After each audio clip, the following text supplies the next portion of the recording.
जिस समय आपकी पत्नी आपसे प्रेम से बोलती उस समय आपको कितना अच्छा लगता है, और जिस रोज वो थोड़ा नाराज हो जाती, तुनक जाती, उस रोज आपको बड़ा असमंजस पड़ जाता है। जिस रोज तुम अपनी माँ से प्रेम से बोल देते हो, बूढ़ी माँ, उसके मुंह में दांत नहीं है लेकिन फिर भी वो हंसती है, खुश होती कि मेरा बेटा मेरे से प्रेम से पूछा, माँ तबीयत अच्छी है, स्वास्थ्य अच्छा है। कितने लोग तो इतने क्रोधी है कि अपनी माँ से बोलते भी नहीं, मिलते भी नहीं, जाते भी नहीं, आते भी नहीं, बुलाते भी नहीं। सबसे ज़्यादा अगर उनका कोई दुश्मन है तो उनके माँ बाप ही उनके दुश्मन है। बहुत मूर्ख लोग हैं संसार में। जितनी ज़्यादा तुम माँ बाप से अपेक्षा रखोगे उतना ज़्यादा तुम माँ बाप के ऊपर क्रोध करोगे। माँ बाप ने आपको जीवन दिया है, पालन पोषण किया है, घर दिया है, छोटा सा घर हो या बड़ा घर हो। अब जो ज़रूरत है आप स्वयं मेहनत करके बनाइए, माँ बाप पर गुस्सा मत कीजिए। और यदि तुम किसी के माँ बाप हो, तुम भी अपने बेटे बहुओं को प्रेम दो। आपकी जो बहू आई है वो भी किसी की कोमल हृदय की लड़की है, बड़े भाव से आई है कि सास ससुर का प्रेम मिलेगा। और सास ससुर ऐसे हैं जैसे सांप और सर्पिणी फुफकार रहे। बहू ने जब देखा ये हाल तो बेहोश हो गई कि यहाँ तो सब तरफ से जहर ही जहर उगला जा रहा है। उसको प्रेम दो, सांप की तरह फुफकारो मत, गम खाओ थोड़ा। अपने जैसा तुम पूरा पूरा किसी को चला नहीं सकते हो, तुम्हारे जैसा कोई पूरा पूरा रह नहीं सकता है, क्योंकि तुम हो, वो है।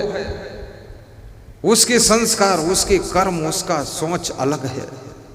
बहुत कोशिश करेगा तुम्हारे जैसा रहने के लिए, फिर भी कुछ न कुछ कसर रह जाएगी, और जो कसर रह जाए उस कसर को माफ कर देना और उसको प्रेम दे करके साथ में रख लेना। लाख कोशिश करो।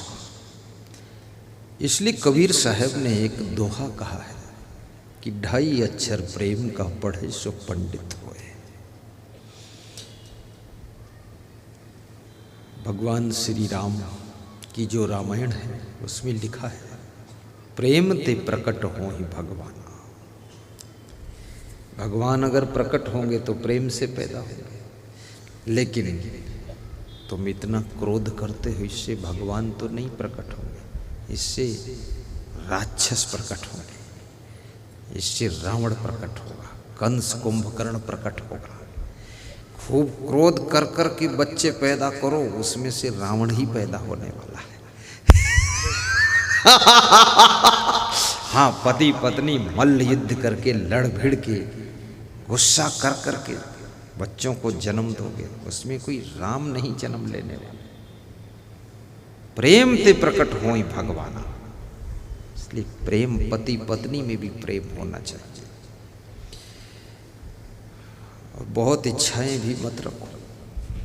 कई घरों में सोने चांदी के जेवरों के लिए पति पत्नी में विवाद होता है, सास बहू में विवाद होता है, और स्त्रियों को अभी तक ज्ञान नहीं हुआ कि रावण की पत्नी मंदोदरी सोने के महल में रहती थी, सोने के बेड पर सोती थी, सोने की कुर्सी पर बैठती थी, सोने की थाली में खाती थी, और रावण स्वर्ण महल में रहता था। लेकिन न रावण को सुख शांति मिली, न मंदोदरी को उस महल में शांति मिली। शांति का रिश्ता सोना चांदी से भी नहीं है, शांति का रिश्ता इस बाहर की व्यवस्था से भी नहीं है। शांति का रिश्ता आपके मन की पवित्रता से है, और मन के शुद्ध प्रेम से शांति का जन्म होता है।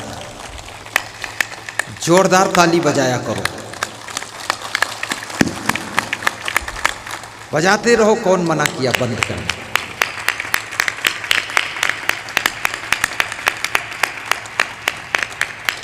जब जल पीऊं तो ताली बजाते रहो, तभी तो प्रवचन बंद होगा। जल पीऊंगा, कुछ तुम भी करते रहो।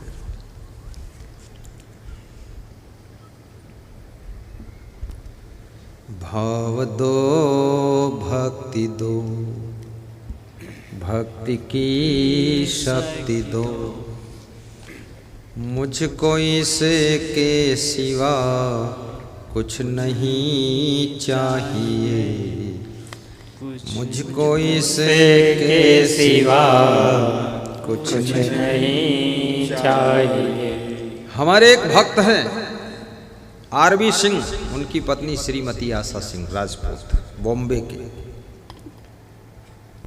तो उन्होंने मुझसे कहा कि मैं कोटा राजस्थान में गुरु पूर्णिमा के पावन पर्व पर आपके दर्शन के लिए आऊँगा और प्रवचन भी सुनूंगा। तो मुझे थोड़ा सोच हो गया कि कंपनी मालिक हैं, फैक्ट्री मालिक है, मेरे आश्रम में ऐसा कोई सुविधा नहीं है जो मैं उनको रखूं। अंदर अंदर सोच हुआ। बुद्धिमान आदमी था, सोच को समझ गया। वो बोला, तो मैंने कहा आपके लिए फिर व्यवस्था कुछ बनाएंगे हम। अभी प्रधानमंत्री नरेंद्र मोदी का समाचार आ जाए कि कल सत्संग में आने वाले हैं, तो क्या आपके मन में सोच नहीं होगा कि उनके लिए कुछ व्यवस्था संपत लाल होगा कि नहीं? मेरे मन में भी होगा। और नहीं आने वाले हैं तो मैं बड़ा आनंद में, लेकिन आने वाले हैं कल, तो मैं भी सोचूंगा कि वो इस पाइप वाले पंडाल में तो आएगा नहीं, क्योंकि इसको तो रिजेक्ट कर देंगे कलेक्टर साहब कि ये कहीं उड़ेगा, गिरेगा, पाइप फूट जाएगी, खोपड़ी फूटेगी, पाइप तो नहीं फूटेगी। ये होगा, इसमें नहीं हो पाएगा। वो लगाओ पंडाल, ऐसा लगाओ, ऐसा करो, मजबूत होना चाहिए।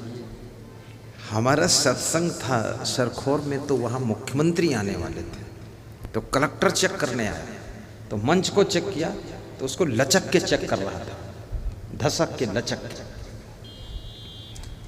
तो वो टूट गया, तो उसमें कलेक्टर गिर गया अंदर। तो सब हंस रहे थे, उसको खींच के निकाला। 4-5 लोगों ने, एसडीएम वगैरह मिलके बोले ये तो अभी टूट गई, रिजेक्ट करता हूँ, मुख्यमंत्री नहीं आएंगे। ये मंच ठीक से बनना चाहिए। रातों रात जेसीबी मंगा के मिट्टी से पाट के ऊंचा करके, फिर हमने कहा आप धसक के देख ले जाकर, तो मिट्टी में धसका तो नहीं टूटे कुछ। कोई बड़ी हस्ती आने की सूचना मिल जाए तो याद रखना, ये छोटी मोटी बात नहीं। तो उन्होंने कहा मैं आऊँगा। तो मैंने सोचा कि गुरु मंत्र भी लिया है, नामदान भी लिया है, पर इसके लेवल की व्यवस्था मेरे पास नहीं।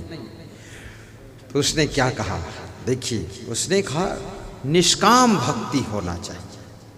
गुरुदेव, अगर आपसे मैं अच्छा से अच्छा आवास ढूंढूं, अच्छी से अच्छी सुविधा ढूंढूं, आपसे चाहूं, तो मैं भक्त नहीं, मैं निष्काम भक्त। तुमने कहा फिर क्या होगा? बोले मैंने पहले से ही एक लॉज बुक करा दिया है, मैं वहाँ रहूँगा, और कार बुक करा दी है, कार से अप डाउन करूँगा, आपको इस टेंशन में डालूंगा तो आप प्रवचन क्या सुनाओगे, हमारे लफड़े फंसे रहोगे। ये मैनेजमेंट हम खुद अपना करेंगे, हम लॉज में रहेंगे, वहाँ से आएंगे, प्रवचन सुनेंगे, दर्शन करेंगे, शाम फिर चले जाएंगे और वहीं नहाएंगे धोएंगे। आप किसके लिए इतना बड़ा आश्रम बना पाओगे? फिर भी बनाओ जो बनाना हो, फिर भी मेरी चिंता करने की जरूरत नहीं है। याद रखना, जब तुम कोई निष्काम भक्ति शुरू करते हो और निष्काम प्रेम करते हो, तो उस प्रेम और उस भक्ति का जो रस झरता है, उसी का नाम सुख शांति होता है, सुख शांति होता है, निष्काम प्रेम। कोई लेडीज चाहती है कि मेरा पति 10 किलो सोना मुझको पहनाए, अब ये निष्काम प्रेम नहीं, ये सोना से प्रेम है। पति की ऐसी की तैसी है, पति की दुर्दशा, दुर्गति। गुजरात से मेरे पास फ़ोन आया संदीप भाई पटेल का। वो बचपन से, जब से छोटे थे 10 साल के, तब से हमारे साथ रहते थे। गुजरात में मैं करीब 27 वर्ष से जाता हूँ। फ़ोन आया, गुरुदेव विवाह की उम्र हो गई है, शादी कर लो। तो हमने कहा पूछना क्या, कर लीजिए, साधु तो बनना नहीं है, शादी करो फिर। तो बोला कि एक लड़की के साथ सेटिंग हुई है, एंगेजमेंट हो गया है, अब उसका फोन आया है, उस दिन से मैं बहुत चिंतित और बेहोश हूँ। तो हमने कहा क्या हुआ? बोले उसने फोन किया है कि मकान फ्लैट होना चाहिए और 5 मंजिल पर होना चाहिए, डबल ऊंचा फ्रिज होना चाहिए, हर कमरे में एयर कंडीशन होना चाहिए, सब पूरा टाइल चमकता हुआ लगा होना चाहिए, वॉश बेसिन मशीन होनी चाहिए और डबल बेड कंप्लीट। आऊँ तो बिल्कुल कुछ डिस्टर्ब ना। बोले मैं बड़ा चिंतित हो गया क्योंकि मेरा घर तो गांव में और फ्लैट व्लेट तो अलग है, वो तो टीन का पतरा, 3 सेट। तो हमने कहा फिर? बोले कोशिश करूंगा मैं, बड़ोदरा सिटी में बनाऊंगा। बोले मुझे तो उसका फ़ोन आया तब से चिंता हो गई। तो मैंने कहा फिर जवाब क्या दिया? बोले अभी कुछ नहीं दिया, आप बताओ। तो मैंने कहा उसको तू कैंसिल कर दे, जब शादी से पहले ही इतना झंझट कर रही है तो शादी होने के बाद तो उसको मार डालेगी, छोड़ दे उसको। उसने उठा के लगा दिया फ़ोन की शादी कैंसिल। हमने कहा बस ठीक। बोले अब दूसरी होगी कि नहीं होगी? हमने कहा 20 हो सकती है, ऐसा आशीर्वाद दूंगा, 20 आएगी, तू संभाल नहीं पाएगा, पूरी लंबी लाइन लग जाएगी, राधा राधा रुक्मणी रुक्मणी सब आने वाली। दूसरे दिन दूसरा सेट हो। वो लड़की क्या कहती है? मुझे कुछ नहीं चाहिए, ना डबल बेड, ना टायल, ना फ्रिज, ना एयर कंडीशन, मुझे तो बस मेरे पति का प्रेम चाहिए। मैंने कहा उसके साथ कर ले तो बस ठीक है। प्रेम की बात। एक राजा था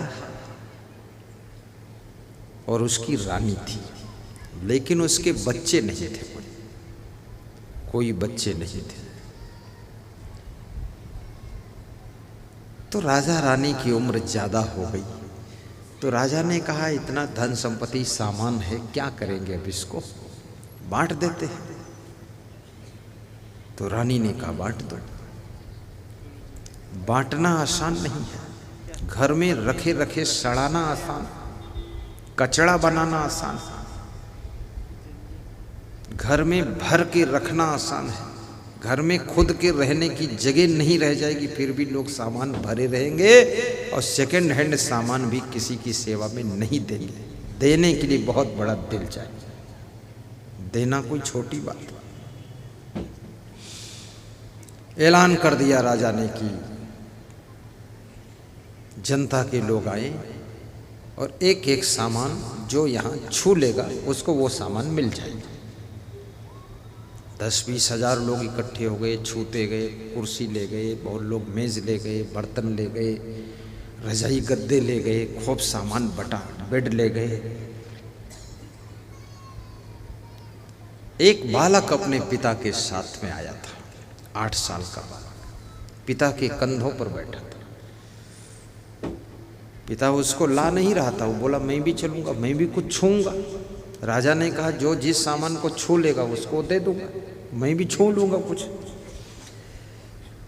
सब भीड़ छूती गई। शाम को 5 बजे बंद हो गया छूना, 5 बजे लास्ट टाइम था, सब वापस चले गए। तो राजा ने पूछा कि तुम खड़े हो बेटे को लेकर के, कुछ छूना है तो छू लो।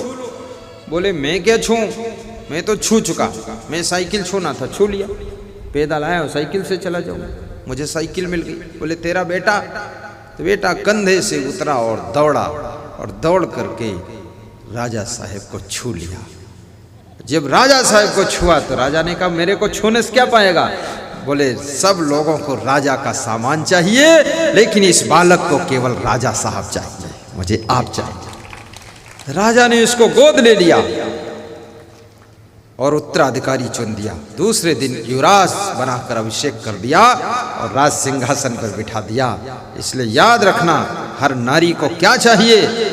जेवर नहीं, गहना नहीं, ये नहीं, वो नहीं, सामान नहीं, इनको तो अपना एक अच्छा पति चाहिए। अगर पति मिल गया तो उसके साथ में आपका जीवन व्यतीत हो जाएगा।